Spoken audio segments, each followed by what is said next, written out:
How you doing today? My name is Tom Williman, physical therapist. Today we're going to talk about a shoulder strengthening exercise called isometric exercises and how these could potentially provide some pain relief. If your pain, in theory, is coming from some of the tendons in the area that are around and make up the rotator cuff. Okay?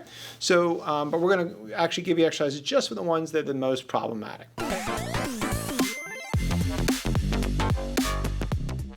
Said, what's an isometric exercise? An isometric exercise actually entails no movement of the actual joint, but we're getting the tendon to load without any kind of movement. So this is an active or isotonic. Let's say I'm lifting something.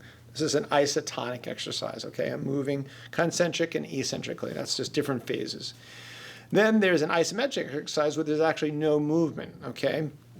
The safest position to start an isometric exercise for the shoulder, and these are, I'm just going to show you them first, is to kind of have the arm a little bit away from your side and a little bit forward. Okay, so this position is kind of the resting position. It's not exact, but it's pretty close to it. You know, it's a little bit more comfortable than having it locked against your side.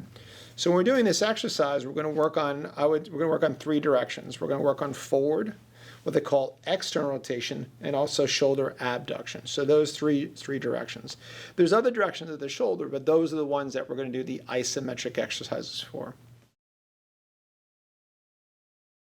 As we do these, we want to essentially, there's like I said, there's no movement. So I'm going to be working on going forward, this direction, and lifting.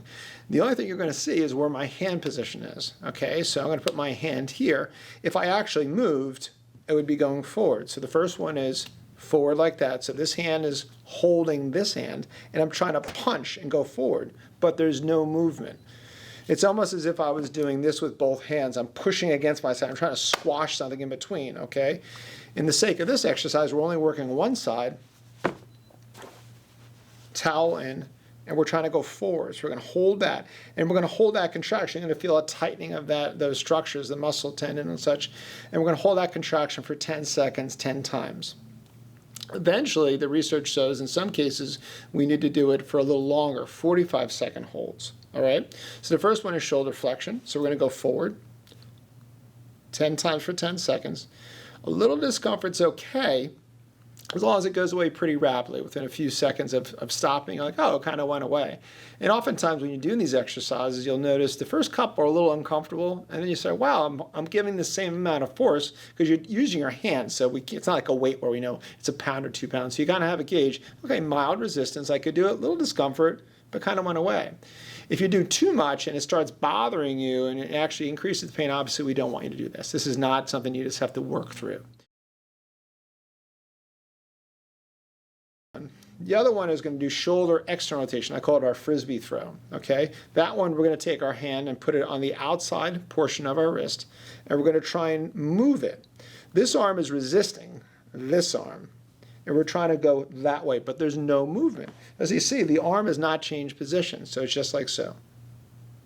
So I would start out 10 times for 10 seconds, little rest, brief rest in between each 10-second hold for 10 times. 1 or 2 times a day. You're going to do this in all three directions, and to see there should be, we're trying to get a pain reduction. Some people actually use this prior to competition, mid-competition. It's a very safe exercise as long as you listen to your body and the reaction to it. Okay, so we talked about flexion. Now we have external rotation, our frisbee. So we'll call it our punch, our frisbee.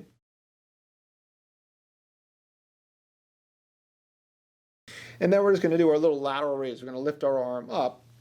We're going to put our arm now on the outside of our elbow, right about here.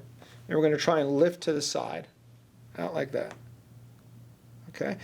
You got to listen to it, gauge what your tolerance is. I would start out with 10 times for 10 seconds and eventually move to that 45-second hold. And they believe it has this analgesic or pain relieving qualities.